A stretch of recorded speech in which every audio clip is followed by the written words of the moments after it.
ఈ దిన వాగ్దానము 2వ దినవృత్తాంతాల గ్రంథం 19వ అధ్యాయము 11వ వచనం. ధైర్యము వహించుడి, మేలు చేయుటకై యెహోవా మీతో కూడా ఉండును. మన జీవితాలలో మన ముందున్న పరిస్థితులను బట్టి ధైర్యాన్ని కోల్పోయి చింతిస్తూ ఉంటాము. యూదారాజు అనే యెహోషాపాతు తన ప్రజలకు ఈ హెచ్చరిక చేశాడు. ఈ దినాన దేవుడు మనలను కూడా హెచ్చరిస్తున్నాడు.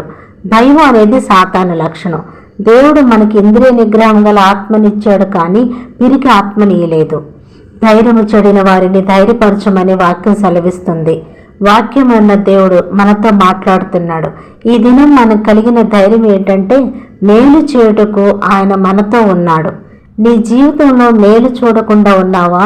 నీవు నమ్మినట్లయితే ప్రస్తుతం నీకున్న పరిస్థితులు రాబో కాలంలో మేలుకరములే కానీ హానికరాలు కావని దేవుడు నీకు తెలియజేస్తున్నాడు.